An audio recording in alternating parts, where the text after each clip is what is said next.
Hey, what is going on, everybody? Welcome to Upkick MMA, episode 294. I am Brendan.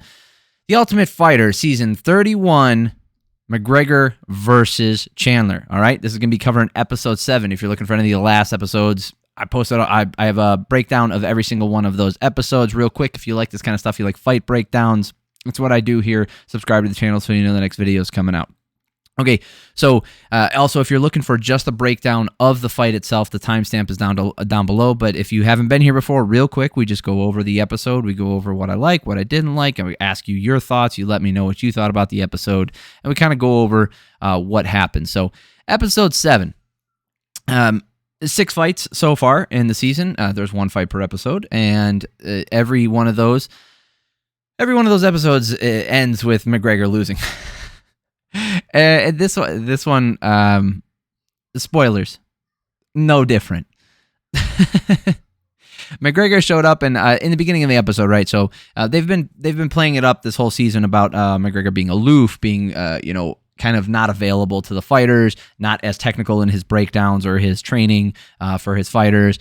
They've been playing that against Chandler's the opposite, right? There for the fighters, always there for the weigh-ins, always doing all this stuff. So they even play it up a little bit more. McGregor shows up in the Lambo, puts on all his gear so he can get in there and start sparring with the guys. Is that the most effective training to train a group of people, is to mix it up and be involved in there? No. Do I think that he did that the whole time, or do I think he did some technical breakdowns? I think he probably did some technical breakdowns. But again, they're trying to play it up for the season, trying to let you know, hey, there's a difference in coaching styles, and maybe this is why McGregor's team's losing. Not because they're all less experienced and all these guys have much. All the guys on Chandler's team are veterans of not only the sport but the UFC. Connor drops. Oh yeah, so him and Quiñones, who is fighting. So this is Jason Knight versus Landon Quiñones. In this episode, Quiñones was sparring with McGregor, and McGregor dropped him with a body kick, and then he tells him to get up. Keep going, and he keeps just lightly tapping him. Come on, get up, fight through it. I actually really like that because that can happen in a fight, and just because you're in training doesn't mean you get to take a pause. You should be training how you're going to be fighting. It doesn't mean you need to get cracked in the face and rocked in practice to try and figure out how you're going to react. But if things do happen in training, like a body shot that shuts down the liver or whatever, or knocks the wind out of you, that's not a life-threatening injury in most cases. It's not creating brain trauma. I think you should learn how to fight through that stuff. Even though it's difficult and you might not be able to do it, I think training does help.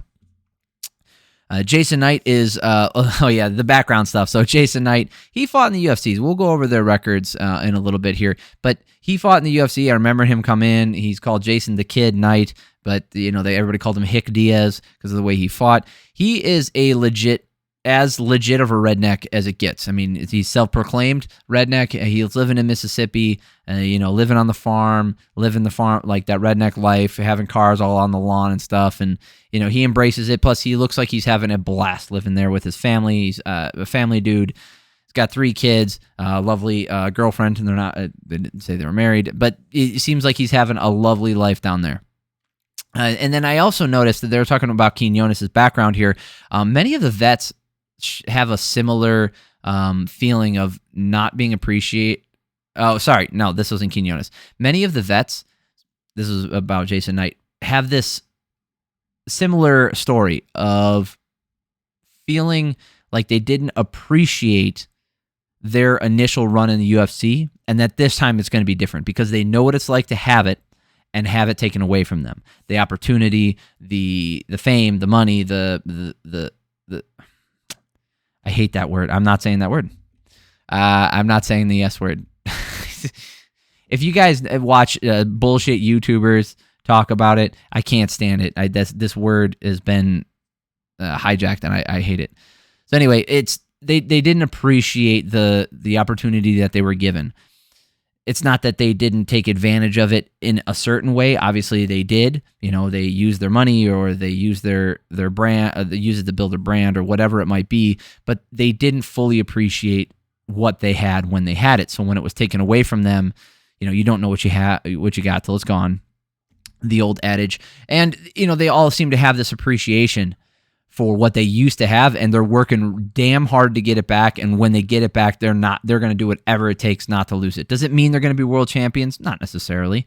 Does it mean they're going to be a title contender even, or even in the top 5 or top 10 of the division? Not necessarily, but that doesn't matter. It means that they're willing to put in the work, whereas before, maybe they went out on a Friday night. Maybe they went out after a win. Maybe they went out most days of the week. Maybe they didn't go in for early training. Maybe they didn't go in for sparring. Maybe they didn't go in for technical drills. Maybe they didn't go in for warm-ups. Maybe they took some time off when they really should have been training.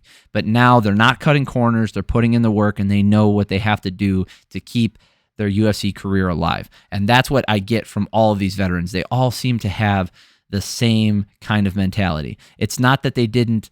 And then in some of their cases, Brad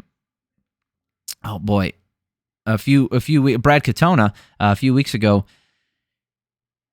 it's not that he feels like he had a good run in the UFC, but he got some bad decisions, so he's going to make sure that doesn't happen. So it's not that he just necessarily didn't take advantage of everything, or he wasn't working as hard as he could. It's that maybe he could adjust his training, right?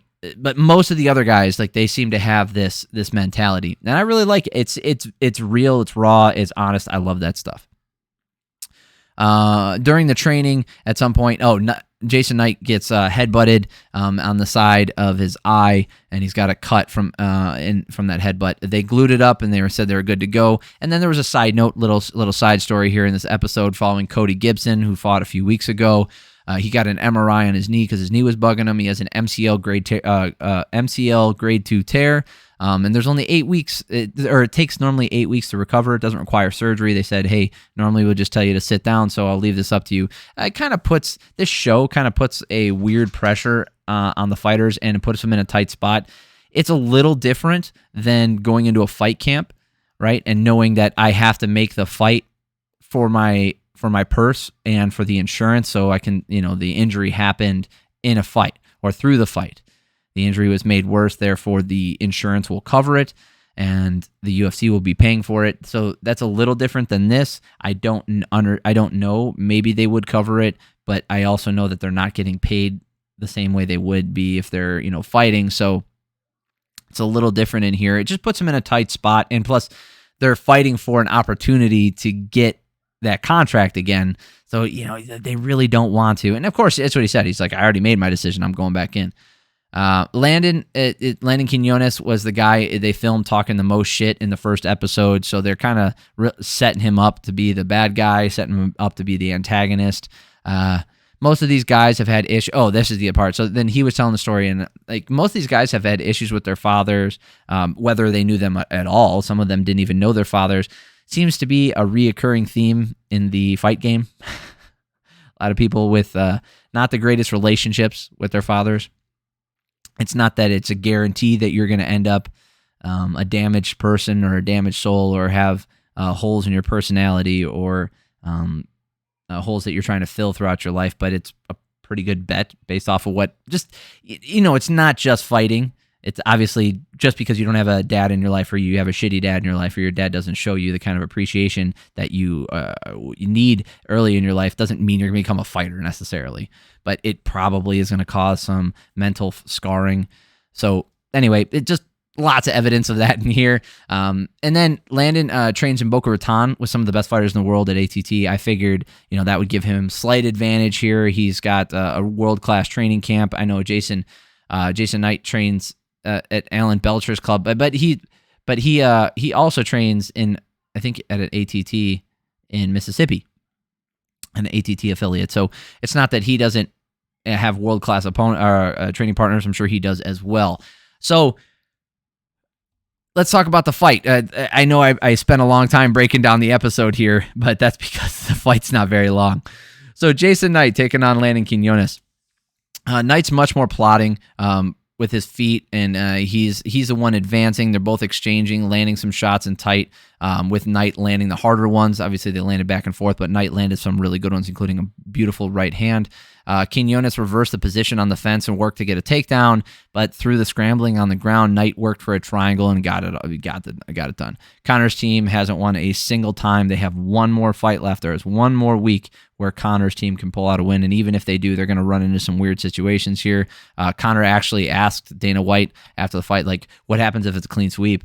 And one of the other producers says, well, they said, this has never happened before. We'll have to figure it out. And the producer said, well, we can ask some of the other guys if they want to change teams. So you might get like a Brad Katona coming over and stuff. But to be honest, if you were on the other team, based off of what you're seeing here, so that's the other thing. Are they cooking it? Are they cooking it for TV? It's really hard to tell if it's a genuine article.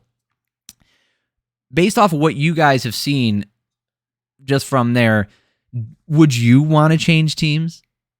Would you want to go from Chandler's team to McGregor's team? I mean, based off what I've seen and the picture that they're painting, I wouldn't. I wouldn't want to go over there, man. I mean, not only are they all losing, but it seems like the relationship with Conor isn't the same as the relationship with Chandler. It doesn't seem like you're getting the right kind of attention. You know, I don't know who he's going to get to come over, other than people looking for, you know, Instagram follows so they can put some pictures up of them and them and McGregor, or maybe by chance become a McGregor training partner in the future and make some money that way. Total speculation. Have no idea. And then maybe Brad Katona, because they are already teammates. Oh yeah, we didn't go over the records real quick, but just before we take off here, Jason Knight, he obviously fought in the UFC way back in the day. Way back, meaning 2015. I remember when he came in. Tatsuya Kawajiri, I remember that fight. Lost a decision there, but then he beats Jim Allers, and then he gets a win versus Dan Hooker. Unbelievable, which is, it's just crazy that he beat Dan Hooker, but that's back in 2016. Was Dan Hooker the same as he is now? No. I mean, he just fought last weekend. Look how good he is. Alex Caceres, who's gone on to become like a great fighter. He got a submission win over him. Chaz Skelly, great win. A tough guy to beat. And then he went on a four-fight loss against Ricardo Lamas. Tough veteran, tough as nails veteran. Gabriel Benitez, not the best fighter, but hard. Makwan Amirkhani, great wrestler. And then Jordan Rinaldi. Again, that's a bad loss. But then I remember he went over to, you know, bare knuckle, and then he fought in PFL recently. I remember that fight. I did not know GC MMA. And then there's less of a history, obviously, with Quiñones, because he, you know, hasn't fought in the UFC. But great. This is, you know, he's only had one loss in his career, and he's been an amazing fighter. So I'm sure he'll find his way, maybe not to the UFC necessarily, but he'll find his way to a big organization in the future. It looks like he has a lot of skills. So overall, fun episode to watch. I like some of the training stuff, seeing how kind of the inner workings, you know, with injuries, how that works in between episodes, because it's very it's different, right? It's still a commission. You still have to fight, so you have to pass all these tests, and it's cool to see that stuff and behind the scenes. So let me know what you guys thought about the episode. Subscribe to the channel if you like this kind of stuff and you want to know when the next video is coming out. Well, you'll get a notification.